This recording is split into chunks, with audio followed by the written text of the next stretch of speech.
പ്രശസ്ത സാഹിത്യകാരനും ജ്ഞാനപീഠ ജേതാവുമായ ശ്രീ MT വാസുദേവൻ നായരെക്കുറിച്ച് പ്രശസ്ത ചിത്രകാരനും കവിയുമായ Shri Paul കല്ലാലിനോട് തൻ്റെ അനുഭവം പങ്കുവെക്കുകയാണ് ഡയലോഗ് പീഡിയയുമായി. മാഷെ, MTയെ കണ്ടെത്തുന്ന ഒരു കാലത്തെ പറ്റി ആദ്യത്തെ അനുഭവമൊക്കെ അല്ലേ? തീർച്ചയായിട്ടും അദ്ദേഹം ജ്ഞാനപീഠ ജേതാവായ സാഹിത്യകാരനാണ്. പ്രകാശം പറഞ്ഞത് തന്നെയാണ് ശരി. പക്ഷെ അതിനപ്പുറത്ത് അദ്ദേഹം ചലച്ചിത്രകാരനാണ്, ചെറുകഥാകൃത്താണ്, നോവലിസ്റ്റാണ്, നാടകകൃത്താണ്, പിന്നെ സിനിമാ സംവിധായകനാണ്. അങ്ങനെ വലിയ നിലയിൽ അദ്ദേഹം കേരളത്തിൻ്റെ ഒരു കാലഘട്ടത്തിൻ്റെ മുഴുവൻ പ്രതിഭാശാലിയായ ഒരു ബിംബം എന്ന ഒരു ഐക്കൺ എന്ന് പറയാവുന്ന രീതിയിൽ അദ്ദേഹം മാറിയ MT വാസുദേവൻ നായർ എന്ന് അദ്ദേഹത്തെക്കുറിച്ച് വിശേഷിപ്പിക്കാമെന്ന് തോന്നുന്നു. അപ്പോൾ അദ്ദേഹത്തെ ഞാൻ കണ്ടുമുട്ടുന്നത് ഒരു 16-17 വയസ്സുകാലത്ത് കോഴിക്കോട്ട് വന്ന കാലത്ത് അദ്ദേഹത്തെ കാണാൻ ചില അവസരങ്ങളുണ്ടായി. അതൊന്ന് ഈ കോർട്ട് റോഡിലെ ഒരു KR മേനോൻ്റെ കറണ്ട് ബുക്സിലിരിക്കുന്നതായിട്ട് കാണാം. പിന്നെ നേരിട്ട് കാണുന്നത് ഈ ആനി ഹോൾ റോഡിലൊരു ബുക്ക് സ്റ്റോളുണ്ട്, സെക്കൻഡ് ഹാൻഡ് ബുക്സ്. അപ്പോൾ അവിടുത്തെ ഒരു ഇടയ്ക്കിടയ്ക്ക് പോയിട്ട് അവിടെ ഇംഗ്ലീഷ് പുസ്തകങ്ങളുടെ പഴയ കോപ്പികൾ നമുക്ക് വാങ്ങിയിട്ട് വായിച്ചിട്ട് തിരിച്ചു കൊടുത്ത് റീഡിങ് ഫീ കൊടുത്തിട്ട് തിരിച്ചു കൊടുക്കാം. Lending library. അതെ, ലെൻഡിങ് ലൈബ്രറി. അപ്പോൾ അങ്ങനെയുള്ള അവിടെ MT വന്നു പോകുന്ന വിവരം എനിക്ക് കിട്ടിയിട്ടുണ്ട്. അതുകൊണ്ട് അവിടുന്ന് അങ്ങനെ പുസ്തകങ്ങൾ എടുക്കുന്ന ഒരാളായി ഞാനും മാറി. അന്നും കാണുകയോ സംസാരിക്കുകയോ ഒന്നും സാധിച്ചിട്ടില്ല. പിന്നെ ഞാൻ കുറേശ്ശെ എഴുതാൻ തുടങ്ങിയതിന് ശേഷം പ്രത്യേകിച്ച് ഈ കാർട്ടൂണുകൾ ഒക്കെ വരയ്ക്കുന്ന ഒരു പ്രകൃതം തുടങ്ങിയപ്പോൾ അത് നമുക്ക് കവറിലിട്ടിട്ട് മടക്കി പോസ്റ്റ് ചെയ്യാൻ പറ്റില്ല, കവിത പോലെയൊന്നും ചെയ്യാൻ പറ്റില്ല. അപ്പോൾ അത് ചുളിഞ്ഞു പോകും. ക്യാമറയിൽ വെച്ച് ഫോട്ടോ എടുത്താൽ കറക്റ്റായിട്ടുള്ള അതിൻ്റെ റിസൾട്ട് കിട്ടില്ല. അപ്പോൾ ഡയറക്റ്റ് കൊണ്ട് കൊടുക്കണം. അങ്ങനെ അദ്ദേഹത്തിൻ്റെ മുറിയിൽ ഞാൻ പോയി കാണും, ഇത് കൊടുക്കും. ഇത് MT വാങ്ങിയിട്ട് മുഖത്തേക്കൊന്ന് നോക്കിയിട്ട് തലയാട്ടും. അപ്പം നമ്മൾ പ്രതീക്ഷിക്കുന്നുണ്ട് എന്തെങ്കിലും പറയണം എന്ന് പ്രതീക്ഷിക്കുന്നുണ്ട്, കേൾക്കണമെന്ന് ആഗ്രഹമുണ്ട്.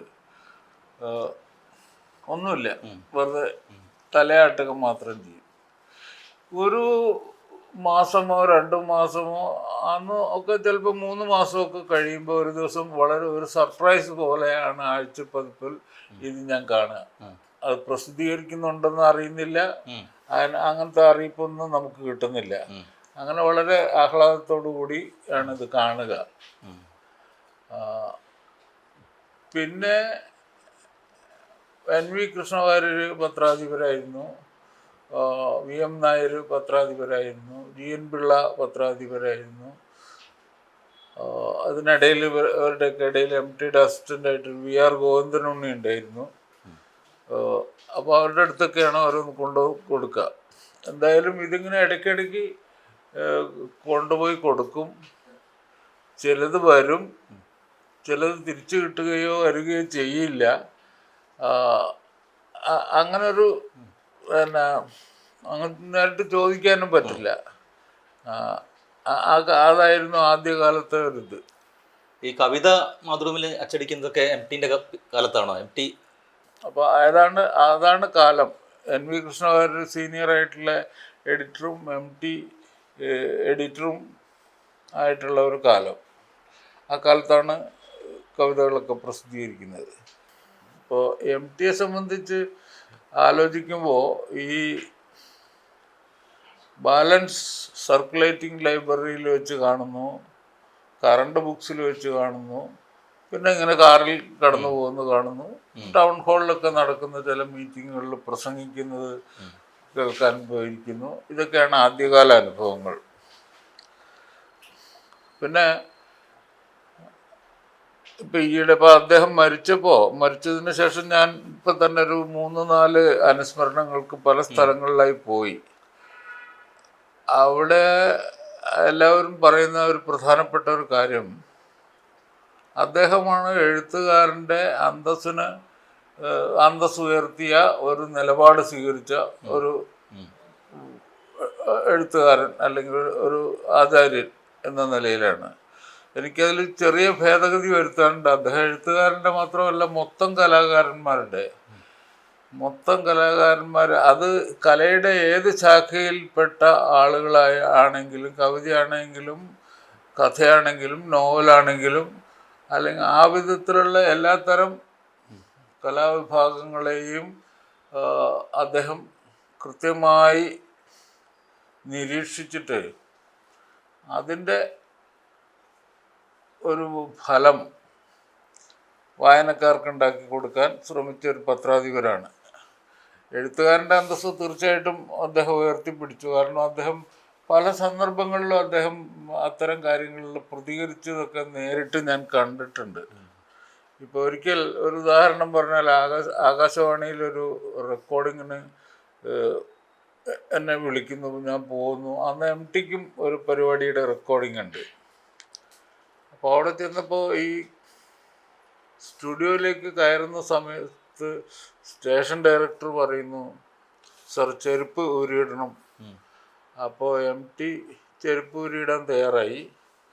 സ്റ്റേഷൻ ഡയറക്ടർ പക്ഷേ ചെരുപ്പ് ഊരുന്നില്ല. അപ്പോൾ MT പറഞ്ഞു, നിങ്ങൾ ചെരുപ്പിട്ടാൽ ഞാനും ഇടും, അതുകൊണ്ട് നിങ്ങളും ചെരുപ്പ് ഊരിയിടണം. അങ്ങനെ സ്റ്റേഷൻ്റെ അപ്പോൾ അന്ന് ആകാശവാണിയുടെ സ്റ്റേഷൻ ഡയറക്ടർ എന്നൊക്കെ പറഞ്ഞാൽ സാംസ്കാരിക രംഗത്ത് ഒരു ഇതാണ്, വലിയ ആളാണ്. ആളുടെ മുഖത്ത് നോക്കിയിട്ട് പറയാണ്, നിങ്ങൾ ചെരുപ്പ് ഊരി ഇടണമെന്ന് പറയുകയും അദ്ദേഹം ചെരുപ്പ് ഊരി ഇടുകയും അതിനുശേഷം മാത്രം MT ചെരുപ്പ് ഊരിയിടുകയും അകത്തേക്ക് സ്റ്റുഡിയോയിലേക്ക് കയറിപ്പോ. അപ്പോൾ ആ ഒരു കാഴ്ച കാണുമ്പോൾ അത് അന്ന് തന്നെ അത് എത്ര വർഷം മുമ്പ്, അരനൂറ്റാണ്ടൊന്നും അല്ല, അതിനൊക്കെ മുമ്പാണ്. അന്ന് അത് പറയാനുള്ള ഒരു ഇതുണ്ടല്ലോ. ഒരു എഴുത്തുകാരൻ എന്ന നിലയ്ക്ക് അത് സ്റ്റേഷൻ ഡയറക്ടർ ആരും ആവട്ടെ, മിക്കവാറും എല്ലാ സ്റ്റേഷൻ ഡയറക്ടേഴ്സും ഒരു കുറഞ്ഞ വർഷം അഖില കേരളാടിസ്ഥാനത്തിലെങ്കിലും പ്രമുഖന്മാരായ വ്യക്തികളാണ്. ഇത് ആളുടെ പേരൊന്നും ഞാൻ പറയുന്നില്ല. അപ്പോൾ അങ്ങനെയുള്ള ആളുകളാണ്. അപ്പോൾ MT അതല്ല, അത് വളരെ മര്യാദയോടുകൂടി തന്നെ പ്രതികരിക്കുക. ഇതിങ്ങനെ വേറെയും ധാരാളം കാര്യങ്ങൾ കണ്ടിട്ടുണ്ട്. അത് എഴുത്തുകാരന് വേണ്ടി മാത്രമുള്ളതല്ല അദ്ദേഹത്തിൻ്റെ ഈ നിലപാട്. അത് ചിത്രകാരന് വേണ്ടിയിട്ട്, സംഗീതജ്ഞന് വേണ്ടിയിട്ട് എല്ലാം അദ്ദേഹം ഇതേ നിലപാട് സ്വീകരിക്കുന്നുണ്ട്. അതാണ് അദ്ദേഹത്തിൻ്റെ ക്യാരക്ടറിലെ ഒരു പ്രത്യേകതയായി എനിക്ക് തോന്നിയത്. ഈ മാഷ് ഈ MT കൃതികളിൽ പരിചയപ്പെടുന്നതൊക്കെ വളരെ ചെറുപ്പത്തിലായിരിക്കുമല്ലോ, സ്കൂൾ പഠിക്കുന്ന സമയത്ത്. വളരെ നാലുകെട്ട്, മഞ്ഞൊക്കെ വായിക്കുന്നത്. അതെ. ആ ഒരു സ്വാധീനം, കൃതികളിലെ സ്വാധീനം മാഷ സാഹിത്യ ഞാൻ അന്നും ഇന്നും ഒരുപോലെ ഒരു എഴുത്തുകാരനൊന്നും ആയിട്ടില്ല എന്ന് വിശ്വസിക്കുന്ന ആളാണ്. അതുകൊണ്ട് MTയുടെ സ്വാധീനം എന്ന് പറയുന്നത് എൻ്റെ വായനയാണ് പ്രധാനമായിട്ടും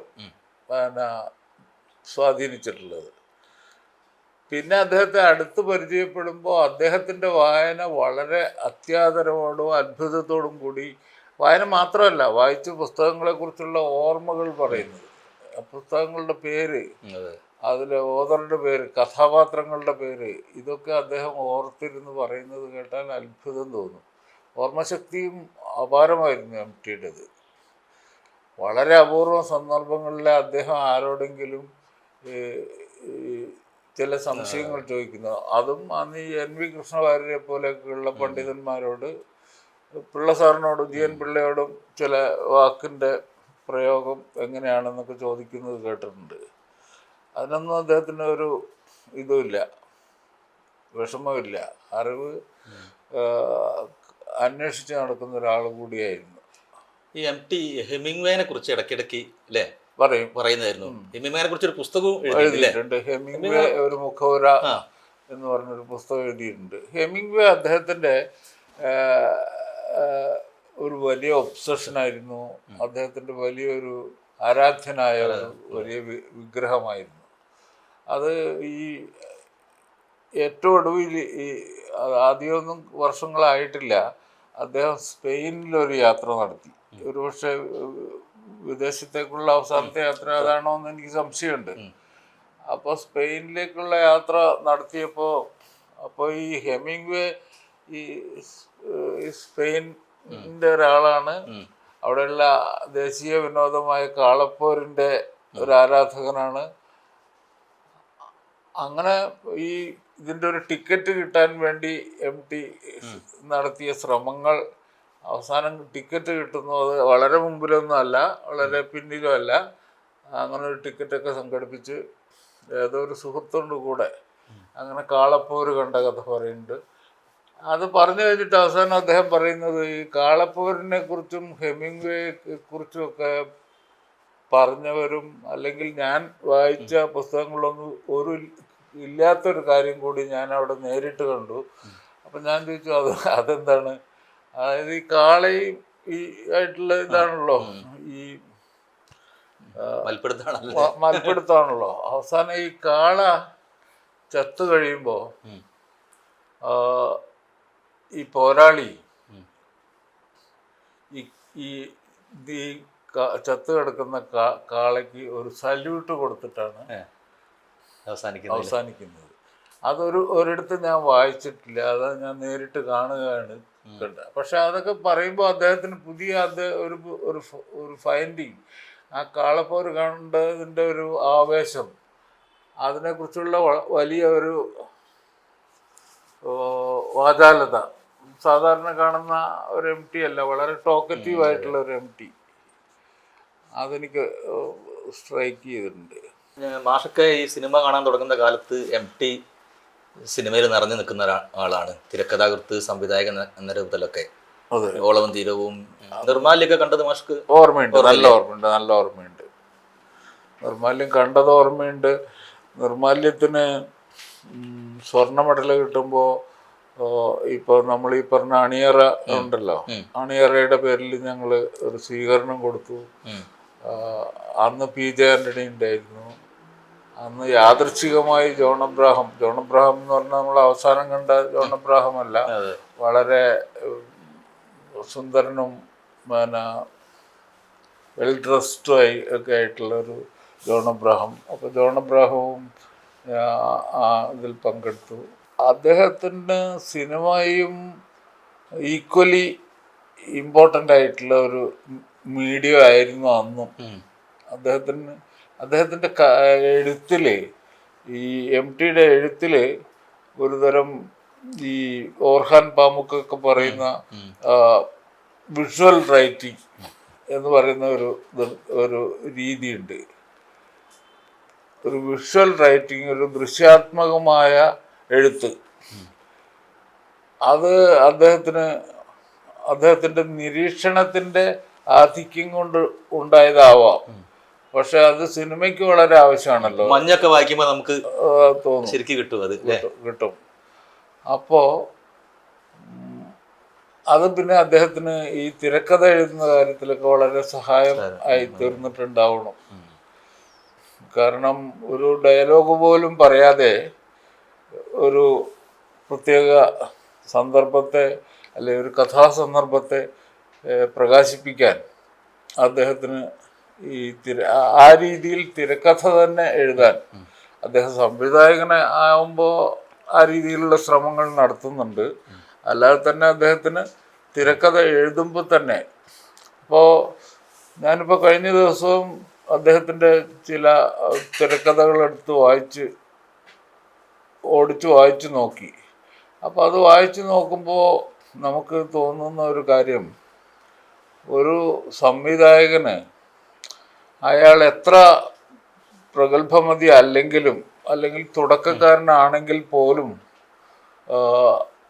ആ തിരക്കഥ വായിച്ചാൽ ഒരു സിനിമ എടുക്കാൻ കഴിയും. അത്രയ്ക്ക് ഡീറ്റെയിൽസ് എന്ന് പറയുന്നത് എസ്തറ്റിക് ഡീറ്റെയിൽസ്, സൗന്ദര്യാത്മകമായ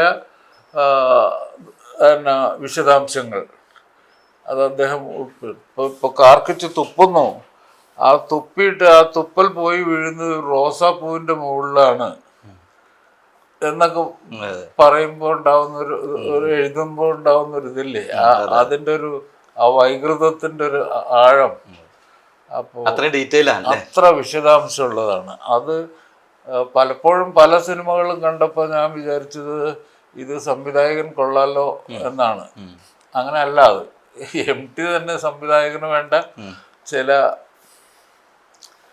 അംശങ്ങൾ തൻ്റെ എഴുത്തിലൂടെ സംഭാവന ചെയ്തിട്ടുണ്ട്. അപ്പോൾ സംവിധായകൻ അത് വളരെ എളുപ്പമായി തീർന്നു എന്ന് മാത്രമല്ല, അതിന് സാഹിത്യാത്മകതയിൽ നിന്ന് ദൃശ്യാത്മകതയിലേക്കുള്ള ഒരു പരാവർത്തനം നടത്താനുള്ള സഹായകവും ആയി.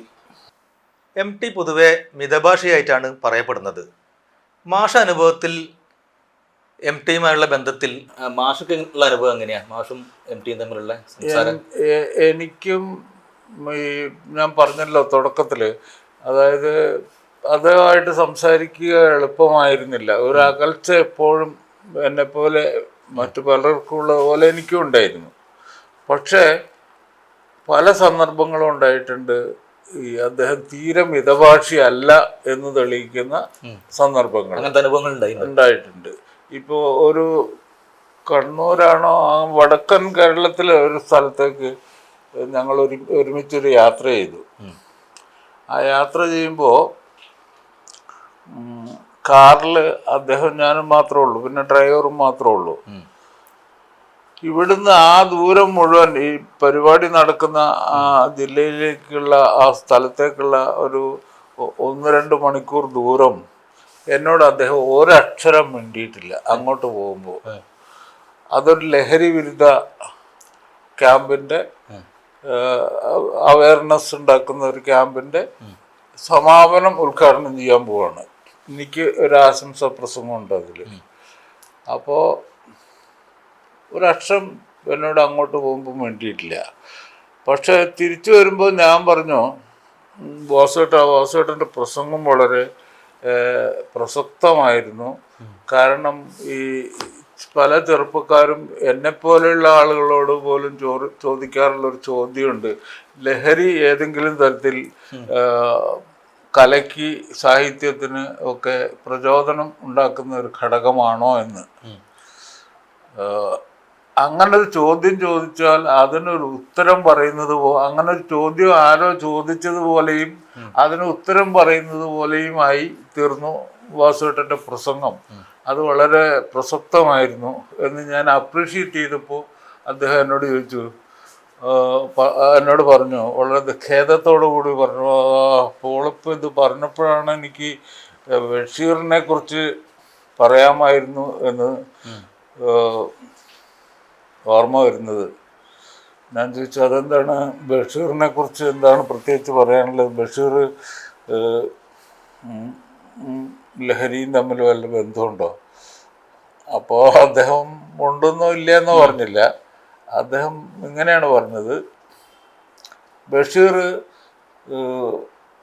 മദ്യപിച്ചിട്ട് ഒരു വരി പോലും എഴുതിയിട്ടില്ല. അതുകൊണ്ട് ഒരു പക്ഷേ ഇതൊന്ന് എഴുതി കഴിഞ്ഞിട്ട് വേണം. ഇത് നല്ലവണ്ണം മദ്യപിക്കുന്ന കാലമാണ് ബഷീറിൻ്റെ. ആ സമയത്തും അദ്ദേഹം ഒരു വരി പോലും മദ്യപിച്ച് എഴുതിയിട്ടില്ല, മദ്യത്തിൻ്റെ പ്രചോദനം തേടിയിട്ടില്ല. എന്നാൽ ഇത് എഴുതിക്കൊണ്ടിരിക്കുമ്പോൾ അദ്ദേഹത്തിന് ഇത് തീർന്നിട്ട് മദ്യപിക്കാനുള്ള ഒരു മോഹമുണ്ടായിരുന്നോ എന്ന് സംശയിക്കാം. അതുകൊണ്ട് എഴുത്തിന് മൊത്തം ഇങ്ങനെ പരത്തി കാര്യങ്ങൾ പറയുന്നതിന് പകരം ഒരു സംക്ഷിപ്തത, ഒരു ബ്രീവിറ്റി വന്നോ എന്ന് എനിക്ക് സംശയം തോന്നുന്നു എന്ന് പറഞ്ഞു. അങ്ങനെ അദ്ദേഹം പറഞ്ഞിട്ട് പിന്നെ അദ്ദേഹം ലോക പര്യടനങ്ങൾക്കിടയിൽ പല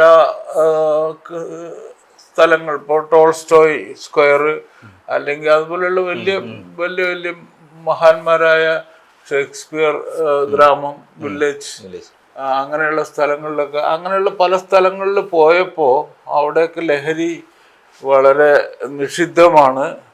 മദ്യപിച്ചൊരാൾക്ക് അതിൽ പങ്കെടുക്കാൻ പറ്റില്ല, ഒരു എഴുത്തുകാരന്. ആ വിധം അവിടെ വിലക്കപ്പെട്ടതാണ്. പലരും അത് ഉപയോഗിക്കുന്നുണ്ടാവാം, എഴുതിയിട്ടുണ്ടാവാം, അതിൽ ലോക സാഹിത്യത്തിലെ വല്ല കൃതികളും വന്നിട്ടും ഉണ്ടാവാം. പക്ഷെ അതിന് ഒരു ബന്ധവുമില്ല ഈ എഴുത്തും ലഹരിയും തമ്മിൽ എന്ന് അദ്ദേഹം വളരെ വിശദമായി ഇവിടെ എത്തുവോളം പറഞ്ഞുകൊണ്ടിരുന്നു. MT പൊതുവെ ജനകീയ സമരങ്ങളോടൊക്കെ ഐക്യപ്പെടുന്നുണ്ട്. ഉദാഹരണത്തിന് മുത്തങ്ങയിൽ വെടിവെപ്പ് നടന്ന സമയത്ത് MTൻ്റെ പ്രസംഗം ഞാൻ കേൾക്കാനിടയുണ്ട്. അത്തരം ജനകീയ സമരങ്ങളോട് MT നിരുപാധികമായി ഐക്യപ്പെടുന്നുണ്ട്. തീർച്ചയായിട്ടും അദ്ദേഹം ഒരു അരാഷ്ട്രീയ ബുദ്ധിജീവി അല്ലെങ്കിൽ അരാഷ്ട്രീയ എഴുത്തുകാരൻ എന്ന മട്ടിൽ ചിലർ തെറ്റിദ്ധരിച്ചിട്ടുണ്ട്. അദ്ദേഹം വളരെ കൃത്യമായി രാഷ്ട്രീയത്തെ, സൂക്ഷ്മ രാഷ്ട്രീയത്തെ, ഈ നമ്മൾ പറയുന്ന ഈ കക്ഷി രാഷ്ട്രീയ ഡെയിലി പൊളിറ്റിക്സ് അല്ല, വളരെ സൂക്ഷ്മമായ രാഷ്ട്രീയ ബോധം അദ്ദേഹത്തിന് ഉണ്ടായിരുന്നു. അത് സ്വകാര്യ സംഭാഷണത്തിലും പ്രസംഗങ്ങളിലും അദ്ദേഹം ഇതായിരുന്നു. അപ്പോൾ ഒരാവശ്യമാണെന്ന് തോന്നുന്നു. മുതലക്കുളം മൈതാനിയിലൊക്കെ പ്രസംഗിച്ചത് കേട്ടു നിന്നുണ്ട് ഞാൻ. അതൊക്കെ ഏത് സമരമാണെന്നൊക്കെ ഞാൻ മറന്നുപോയി. അങ്ങനെ വളരെ പബ്ലിക്കായിട്ടുള്ള മീറ്റിങ്ങുകളിൽ, സാമൂഹ്യ പ്രശ്നങ്ങളിൽ, ആണവവിരുദ്ധ സമരങ്ങളിലൊക്കെ പങ്കെടുത്ത് അദ്ദേഹത്തിന് ഈ ഡെയിലി പൊളിറ്റിക്സിനോടല്ലാതെ അദ്ദേഹം അരാഷ്ട്രീയനായിരുന്നില്ല.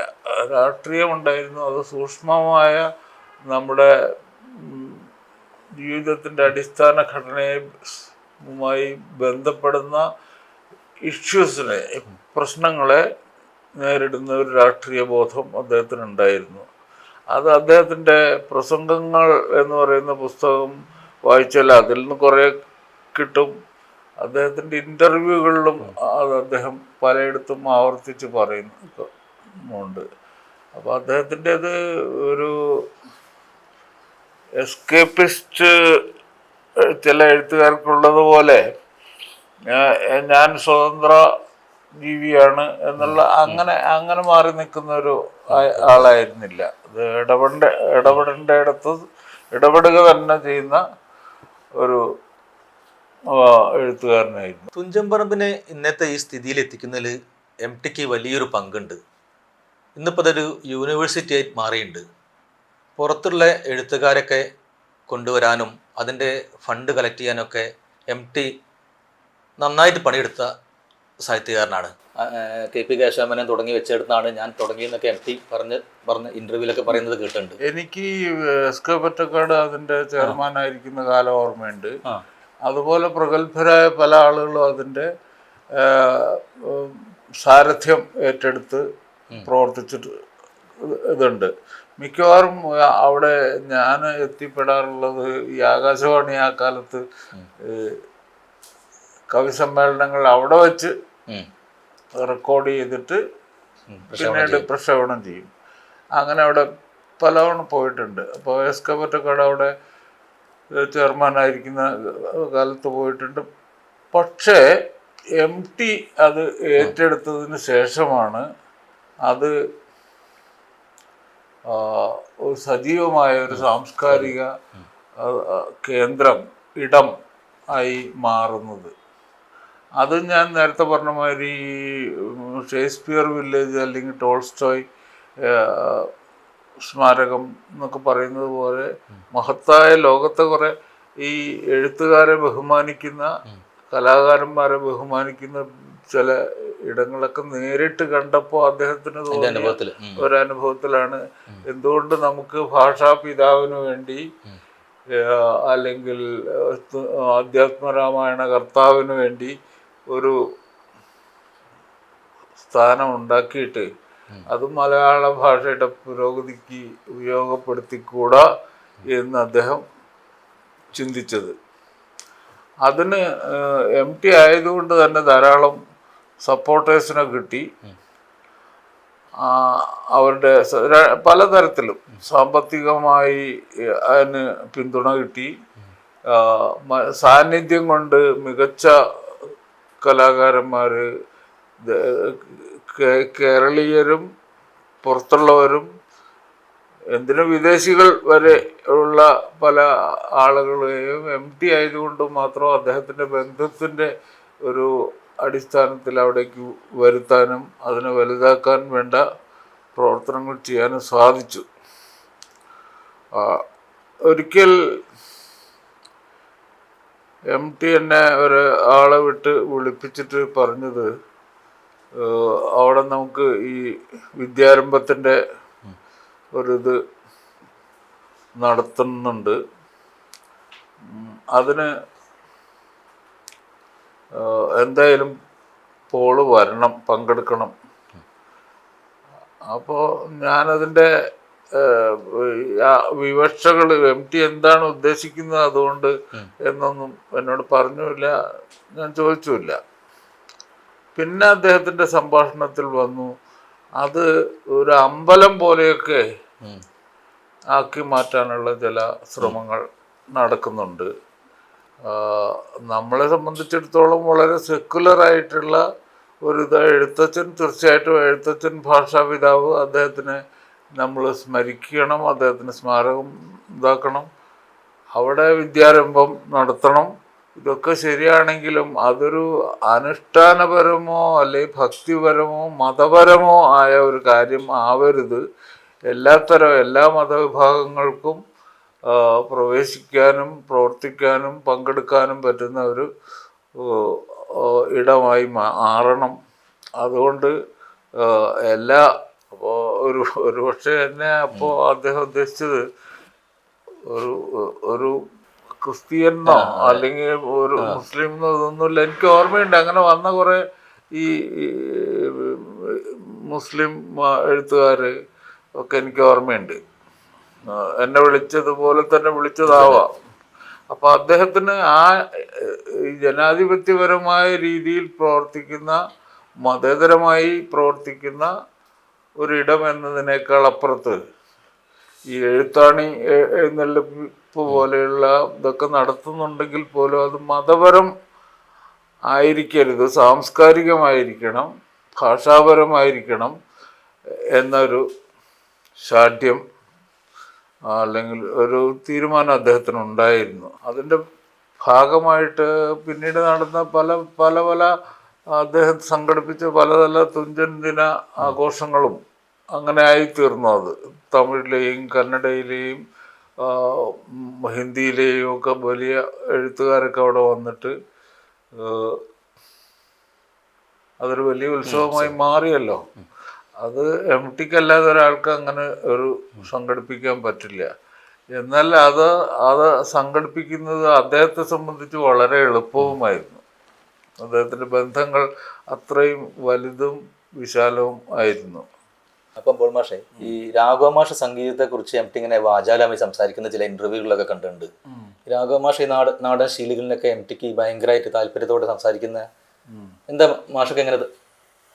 രാഘവ മാഷ് സംഗീതവും ഭാസ്കരൻ മാഷ് വരികളും അവർ തമ്മിലുള്ള ഈ കെമിസ്ട്രിയും ഈ മ്യൂസിക്കൽ കെമിസ്ട്രിയും ഒക്കെ MT വളരെ എൻജോയ് ചെയ്തിട്ടുണ്ട്. പല സ്ഥലത്തും എടുത്തു പറഞ്ഞിട്ടുമുണ്ട്. ഇപ്പോൾ അത് പലപ്പോഴും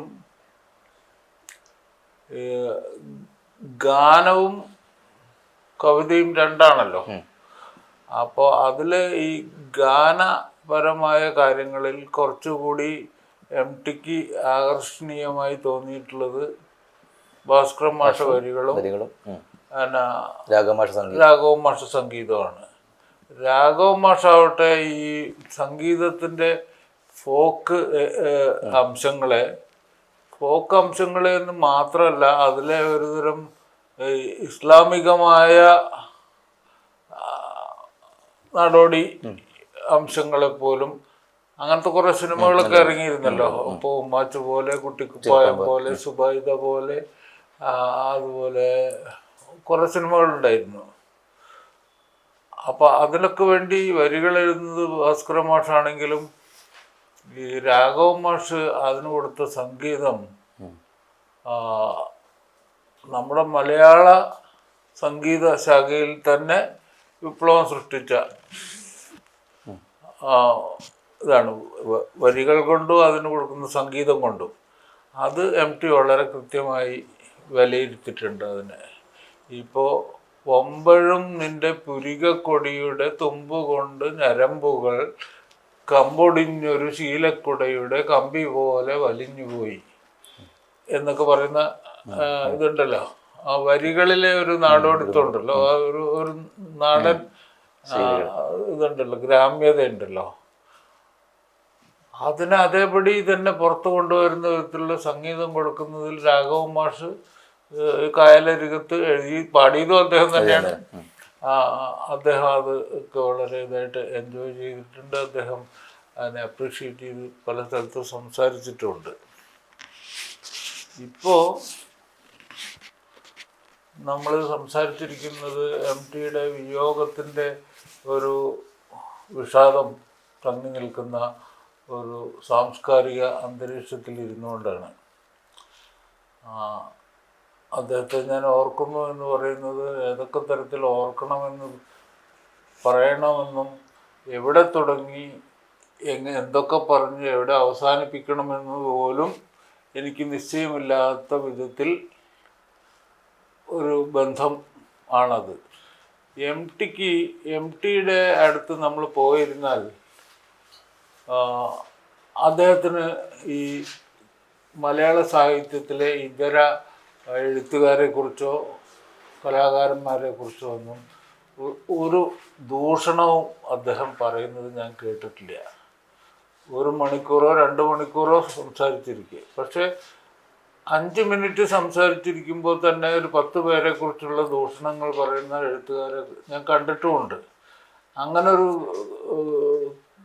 കാര്യം കൂടി MTയെ കുറിച്ച് സംസാരിക്കുമ്പോൾ ഓർക്കേണ്ടതുണ്ട് എന്നാണ് എനിക്ക് തോന്നുന്നത്. കാരണം അദ്ദേഹത്തിന് ഈ ദൂഷ്യങ്ങൾ കാണാനായിരുന്നില്ല അദ്ദേഹത്തിൻ്റെ ഒരു മനസ്സ്. പോസിറ്റീവായിട്ടുള്ള നന്മ നിറഞ്ഞ ശരിയായ പ്രതിഭയുടെ സ്പാർക്കുള്ള അല്ലെങ്കിൽ പ്രകാശമുള്ള ഇടങ്ങളെ കണ്ടുപിടിച്ച് അതിനെ അപ്രീഷിയേറ്റ് ചെയ്യുക എന്നല്ലാതെ ഈ മറ്റുള്ളവരെ കുറിച്ചുള്ള ദൂഷണങ്ങൾ പറഞ്ഞ് അതിൽ അഭിരമിക്കുന്ന ഒരു സ്വഭാവവും അദ്ദേഹത്തിനുണ്ടായിരുന്നില്ല. അതുകൊണ്ട് വളരെ വ്യത്യസ്തനായിരുന്നു അദ്ദേഹം. വലിയ ആളായിരുന്നു.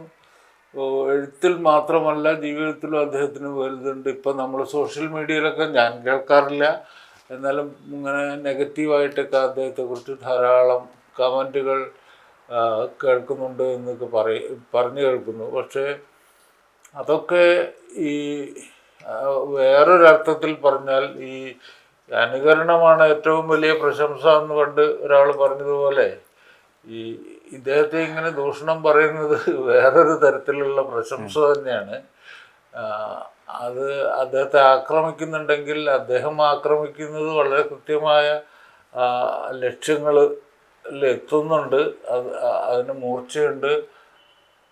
അതിൻ്റെ മറുപടിയായിട്ടാണ് ഈ ആളുകളൊക്കെ ഇങ്ങനെ ഓരോ കാര്യങ്ങളൊക്കെ പറയുന്നത്. അത് ഖേദകരമാണ് അദ്ദേഹത്തെക്കുറിച്ച് പറയുന്നത്. അദ്ദേഹം കഴിയുന്നത്ര ഓരം ചേർന്ന് നടക്കുകയും മെയിൻ സ്ട്രീമിൻ്റെ എല്ലാ കാര്യങ്ങളെയും മനസ്സിലാക്കുകയും ഓരം ചേർന്ന് നടക്കുന്ന സമാന ഹൃദയരെ അവശരെ ഒക്കെ പരിഗണിക്കുകയും ചെയ്ത ഒരു എഴുത്തുകാരനും ചലച്ചിത്രകാരനും